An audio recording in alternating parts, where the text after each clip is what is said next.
Sindh United party के अगवान सैयद ज़ैन शाह कराची की दहशतगर्दी टोड़ अदालत में पेश थी पंहिंजी गिरफ़्तारी पेश करे छॾी। अदालत ज़ैन शाह के सेंट्रल जेल उमाणण जो हुक्म ॾेई छॾियो। ज़ैन शाह चयो आहे त गिरफ़्तारी पेश करे दुनिया के ॿुधाइण चाहियूं था त असां दहशतगर्द न आहियूं, सिंध जी ज़मीन जी मालिकी ऐं वारसी लाइ पुरअमन जदोजहद करे रहिया आहियूं।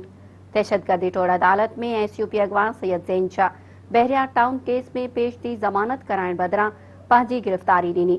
अदालत में जज जे पुछाणे ते ज़ैन शाह चयो त संदसि नालो ज़ैन शाहे, सीवियो अपार्टमेंट में रहंदो आहियां, अॼु सरेंडर करण लाइ अदालत आयो आहियां, मां नवाब शाह में पीपी ख़िलाफ़ इलेक्शन विढ़ंदो रहंदो आहियां। जज ज़ैन शाह खां पुछाणो कयो त जंहिं ॾींहुं मामिलो थियो उन ॾींहुं अव्हां किथे हुआ, जंहिं ते हुन चयो त उन वक़्तु आउं धरणे में मौजूदु हुअसि, मूंखे रिलीफ न खपे, आउं केस विढ़ंदुसि। ज़ैन शाह चयो त असां जेको कुझु कयो आहे वतन ऐं ज़मीन जी बका लाइ कयो आहे। असां लखे माण्हू मुक़ामी रहवासियुनि जे तहफ़ुज़ लाइ गॾु थियासीं।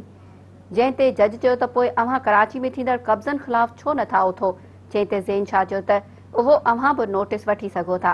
अदालत SUP अगवान ज़ैन शाह जी गिरफ़्तारी क़बूल कंदे खेसि सेंट्रल जेल उमाणण जो हुकुम ॾिनो। हुन ज़ैन शाह पंहिंजे बयान में चयो आहे त पीपुल्स पार्टी जी सरकार दहशतगर्दी जा केस दाख़िल कराए ख़ौफ़-ए-राज़ पखेड़े ख़ामोश कराइण चाहे थी। असां मथां कूड़ा केस दाख़िल कया विया आहिनि। गिरफ़्तारी बाद जेल मां उन्हनि केसनि खे कूड़ो साबित करणु चाहियां थो। ज़ैन शाह चयो त आउं दहशतगर्दी कोर्ट कराची में पंहिंजी गिरफ़्तारी पेश करियां थो ऐं दुनिया खे इहो ॿुधाइण चाहियां थो त न असां दहशतगर्द आहियूं, न वरी तक़रीबकार। असीं पुरअमन क़ौमी सियासी कारकुन आहियूं।